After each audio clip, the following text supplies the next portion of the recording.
지금 부동산 시장에서 다주택자들이 움직이기 힘든 부분이 결국에는 취득세 중과랑 두 번째가 명의가 없다. 명의가 없다라는 건 정말 옛날부터 많이 나오는데 그 사실 취득세 중과랑 같이 연동이 되는 부분이기도 하고 이제 종부세 상한선을 채웠다. 개인명으로 채웠다 하고 하면 또 고민되는 부분이 명의인데 과연 이제 명의가 없어서 고민하시는 분들의 다음 투자 방향이라던가 전략이 이제 법인이 될 수가 있는데 과연 지금도 법인 투자 괜찮냐 라고 봤을 때 올해보다 내년이 낫다 라고 말씀을 드릴 수가 있겠고 그런 이유를 제가 세제 개편안을 통해서 말씀을 드릴 수 있을 것 같아요. 이번에 2022년 세제 개편안이 7월 21일에 나왔는데 꽤 나온 지 시간이 지났잖아요. 근데도 불구하고 지금 이것과 관련해가지고 연동되는 애들이 되게 많아요. 그래서 이제 법인 투자에서 챙겨봐야 될 내용들을 한번 다뤄보면서 내년 법인 투자 전략은 어떻게 세우면 좋고 미리 세팅을 하면 얼마나 좋은지. 왜냐면 지금 6월 1일이 지났기 때문에 내년으로 들어가요. 그렇기 때문에 지금부터 쌓아놓는 건 내년 법인세, 내년 종부세나 이런 거에 영향을 미치기 때문에 그런 정도로 생각을 해보시면 좋을 것 같고 지금 중요한 건 법인세 세율이 달라졌다라는 거예요. 그래서 이전에는 2억 원 이하는 무조건 10%, 그 다음에 2억 원에서 200억 원은 20%로 낮춰져 있었거든요. 근데 이후에는 이제 법인세가 개편이 돼서 적용 시기가 2023년 1월 1일 이후 개시하는 사업연도분부터 적용을 한대요. 종부세는 내년에 적용이 되는 거고 법인세는 내년 2023년 1월 1일부터 적용이 되긴 하겠죠. 그래서 내가 만약에 법인을 준비한다 라고 하면 올해 지금 법인을 세울까 말까 고민하시는 분들은 사실 지금 세우는 건 좀 전 비추해요. 왜냐면 회계연도가 얼마 안 남았어. 1월 1일부터 12월 31일까지인데 지금 9월달 시작됐는데 9, 10, 11월, 12월 이 4개월 동안 내가 매출을 얼마나 올릴 수 있냐. 내년에 자본 잠식이 일어나지 않게끔 뭔가 매출을 일으켜야지 나중에 사업을 할 때 뭐 부동산 임대업을 하든 다른 거를 하든 대출이나 뭐 이런 부분에서 좀 건정성을 가져갈 수 있기 때문에 이왕이면 월초나 중순을 넘기지 않는 범위에서 법인을 새로 세우길 바라고 만약에 내가 당장 법인을 뭔가를 투자할 게 있다라고 하면 그거에 맞춰서 미리 세우는 건 어쩔 수 없겠죠. 근데 내년에 법인세율이 달라지기 때문에 그 부분을 좀 체크를 하셔야 되는데 내년에 최고 세율을 25에서 22% 인하를 하겠다고 했는데 우리가 200억 원이 매출이 초과할 리에는 없잖아요. 1인 법인이기 때문에 대부분. 그래서 요거는 신경 안 쓰셔도 되고 그 다음에 중소 중견 기업은 과세표준 5억 원까지 10% 특례세율을 적용한다라고 했어요. 옛날에는 2억 원 이하까지만 10%를 해줬는데 지금은 5억 원 이하까지 법인세를 10%까지 해줄게 라고 한 거죠. 근데 우리 정부는 지금 다주택자라던가 법인, 부동산 법인을 좋아할까요? 싫어할까요? 당연히 싫어하죠. 싫어해요. 네. 그래서 그 10%에 안 껴주고 싶어 해요. 그래서 여기에다가 요건을 또 특기사항을 넣었거든요. 그래서 이 5억 원에서 200억 원 사이에 있는 사람 중에 20%를 내야 되는데 이 부동산 법인에 해당되는 다음 요건을 다 갖춘 애들은 5억 원 이하여도 무조건 20% 내야 돼. 뭐 2억 원 이하 이런 거 상관없이 그냥 매출이 발생했다 그러면 법인세 20% 내라는 거죠. 그러니까 결국에는 부동산 법인은 10% 내는 거 안 돼. 니네 무조건 법인세 20% 내라고 하는 거예요. 근데 요건을 갖춘 법인만 그렇게 되기 때문에 내가 요건을 안 갖추면 되잖아요. 그걸 피할 수 있는 방법을 찾으면 되는 거지. 그래서 그건 두 가지예요. 모두 요건을 갖추려면 중소 중견 기업은 10% 특례세율을 적용을 제외한다. 그거는 첫 번째, 지배주주 등이 50% 초과 지분을 보유한 자. 1인 법인이면 100% 자기가 가져갈 수밖에 없는데 50% 초과 지분을 보유할 수밖에 없잖아요. 그러면 이걸 피하기 위해서는 어떻게 하면 돼요? 지인과 합치면 되죠. 최소 2인에서 3인 이상으로 해가지고 그거를 가져가면 되겠죠. 가족하고. 가족법인도 많이 세우잖아요. 가족법인을 세운다거나. 두 번째, 부동산 임대업이 주된 사업이거나 부동산 임대 수입 이자 배당의 매출액 대비 비중이 50% 이상인 부동산에 딱 특화되어 있죠. 그러니까 내가 가족법인을 세우거나 지인이랑 같이 합작해서 내가 지분을 나눌 수 없다라고 하면 두 번째로 할 수 있는 게 후랭이님처럼 유튜브 수입으로 뭔가를 창출해가지고 이쪽에서 나오는 수입보다 더 많은 매출을 창출을 하는 거죠. 그리고 약간 그런 걸 조절을 하는 거죠. 그래서 그런 식으로 해서 매출액의 50%가 넘지 않게 부동산 임대업이나 사업에서 들어온 수입이 넘지 않게끔 다른 사업과 같이 합치는 거죠. 요새 스마트 스토어라던가 뭐 다른 사업 하시는 분들이 많으시잖아요. 그걸 이렇게 같은 법인으로 합쳐서 하면 그 매출을 낮출 수가 있는 거죠. 그래서 이 두 가지 방법을 통해서 내가 부동산 법인 아니라고 증명을 하면 되고, 그러면 나는 5억 원까지는 무려 10%를 적용받을 수 있는 거죠. 그럼 10%의 법인세를 오히려 아낄 수가 있어요. 사실은 대부분의 세무사 관점에서 부동산을 얘기하시는 분들은 이거가 발표되자마자 부동산 법인 끝났다, 무조건 법인세가 10%가 증가했으니까 너네는 끝났어 라고 얘기를 했는데, 저는 오히려 이거를 기회로 봤어요. 두 가지 요건을 충족하지 않으면 되잖아요. 그러면은 10%를 오히려 5억까지 내가 가져갈 수 있고, 우리가 법인세를 했을 때 필요 비용으로 털 수 있는 게 생각보다 범위는 많아요. 범위가 넓거든요.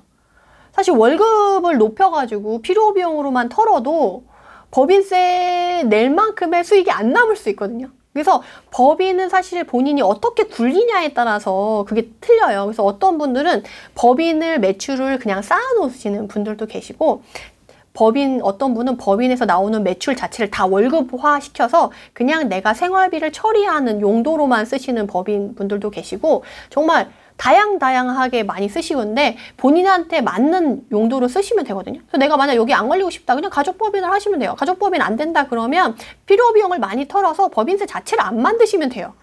그런 식으로 하셔도 되는 거예요. 그러니까 결국에는 내가 많이 매출을 일으키려고 했을 때 이 매출을 그 이상 돼서 법인세를 낼 수밖에 없는 상황이 됐을 때 내가 법인세를 20% 아니고 10%를 어떻게 낼 수 있겠냐라는 방법을 내가 어떤 방식을 통해서 하겠냐라는 걸 여러분들이 이것만 한다고 하면 이번에 세제 개편안에 나온 건 오히려 우리한테 유리할 수 있다.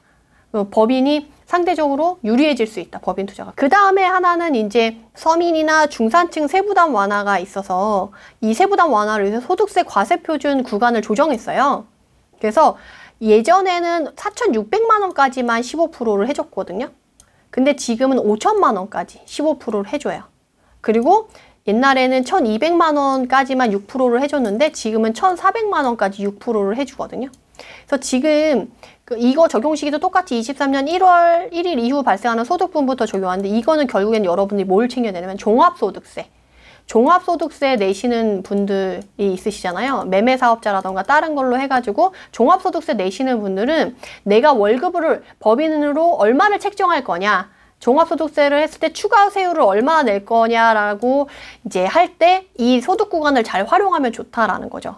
그래서 내가 만약에 5천만 원 미만으로 월급을 잡고 종합소득세가 5천만 원 이내에 들어올 수 있게끔 구성을 한다. 그러면 15% 내로 세율을 할 수가 있는 거고, 만약에 그 이상 될 것 같다. 그럼 법인으로 오히려 매출을 잡아가지고 그 법인세에서 10% 내는 걸 필요용비로 털어서 한다고 하면 오히려 종합소득세나 이 소득세 내는 비용을 아낄 수도 있어요. 그래서 여러분들이 이거를 법인세랑 종합소득세를 왔다 갔다 하면서 내가 어느 세율을 내는 게 더 더 유리한지를 판단해서 활용하시면 너무 좋은 구간이라서 요거를 한 번 더 말씀을 드렸고, 그 다음에 좋은 게 이제 종부세죠, 종부세.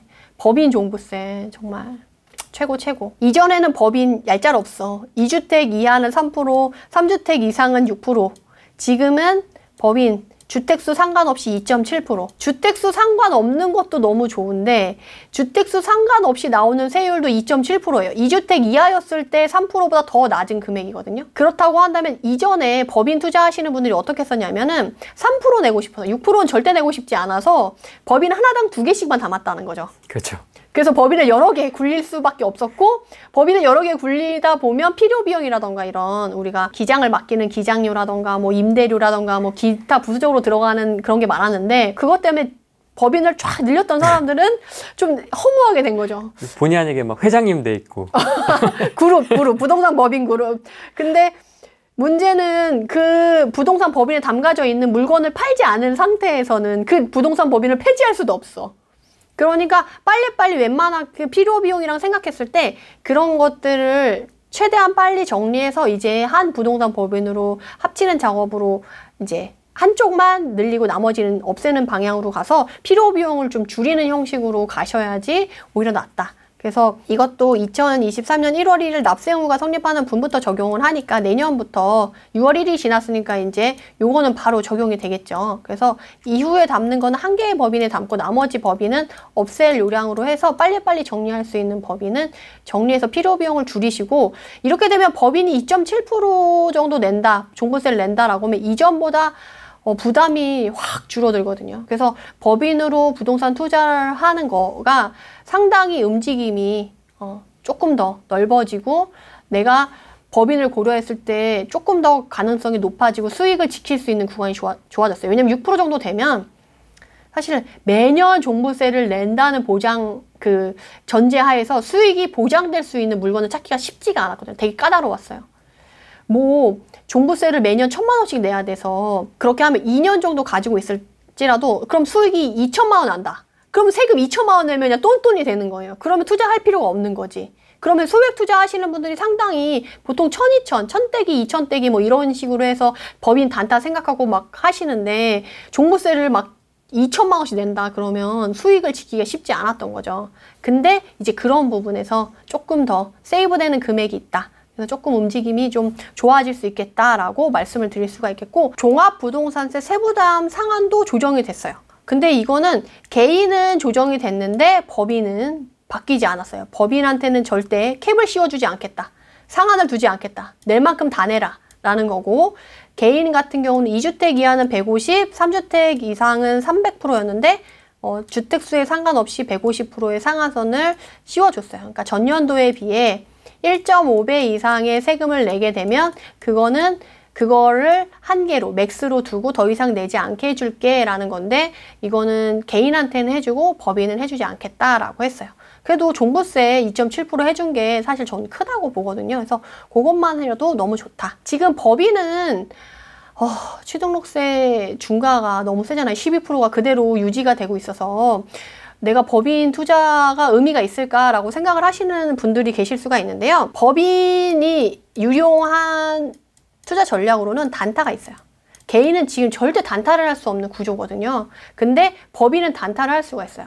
그렇다고 한다면 법인이 지금 유용하게 쓸 수 있는 게 경매 단타가 저는 유용하지 않을까 싶어요. 왜냐면 경매를 하면 취등록세 12%를 낙찰가율을 낮춰서 그만큼 싸게 받은 다음에 내가 이거를 금매 가격에 바로 매도를 하거나 또는 2년이나 4년 있다가 수익을 보는 구간에서 이걸 판다고 하면 그래도 법인이 단타로 가능하거든요. 근데 1, 2년까지 버틸 필요도 없을 것 같아요. 내가 만약에 자금 어느 정도 됐다 그러면 정말 경매를 12% 낮게 싸게 낙찰을 받아가지고 인테리어 잘해서 금매로만 조금 팔아도 2, 3개월 안에 1,000만 원대기, 2,000대기 요 정도는 가능한 수준이라서 법인 단타로 경매를 활용해보면 좋겠다. 왜냐하면 낙찰가율이 지금 보시면 아시겠지만 전국 낙찰가율이 이제 이쪽이고 서울 아파트 낙찰가율이 지금 요거거든요.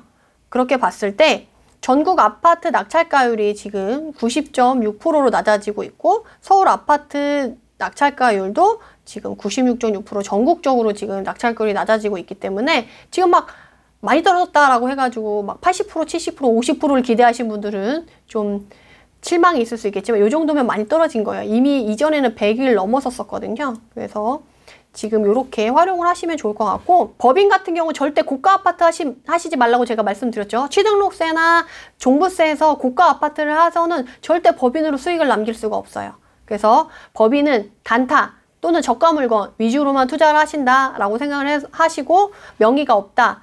본격적으로 좀 활용해보면 좋은 투자다라고 생각을 하시면 될 것 같아요. 그래서 요새 싼 게 비지떡 아니냐? 아니다. 귀한 몸이다. 경매 유찰 속출해도 2억 이하 주택은 없어서 못 산다 라고 나오는 게 지금 그런 식으로 법인들이 많이 접근하고 있기도 하고 개인들이 소액 투자로 많이 접근하고 있는 방향이기 때문에 이렇게 나오는 거다라고 설명을 드릴 수가 있겠습니다. 그래서 정리를 하자면 세제 개편안을 통해서 법인 투자는 이전에 비해서 숨통이 트였다. 그래서 12% 취등록세 중과를 받더라도 종부세 6%가 되더라도 사실 꾸준히 투자를 이어서 법인으로 활용하시는 분들이 꽤 됐는데 내년이 되면 훨씬 더 활동성이나 움직임이 좋아질 수가 있고 수익을 조금 더 지킬 수 있으니까 법인 투자 고민하셨던 분들, 명의 없어서 법인 투자 해야 되나 말아야 되나 고민하셨던 분들은 내년 정도라고 하면 괜찮을 수 있으니까 그렇게 활용을 해보시면 너무 좋을 것 같습니다. 메리트라님도 법인카드로 생활하세요? 아까 점심값 법인카드로 낸 거예요? 아, 그래서 그렇게 자신있게 긁으시는군요. 아, 그럼요. 법카를 쓰는 이 매력은 필요 비용을 터는 그런 짜릿한 맛이 있죠. 그래서 이렇게 사실 법인도 필요 비용을 터는 방법이 워낙 다양해서 이렇게 법카의 사용도 하나의 그런 필요 비용을 터는 방법이라서 너무 매력적이죠. 저도 법인을 만들게 되면 네네. 사드리겠습니다. 감사합니다.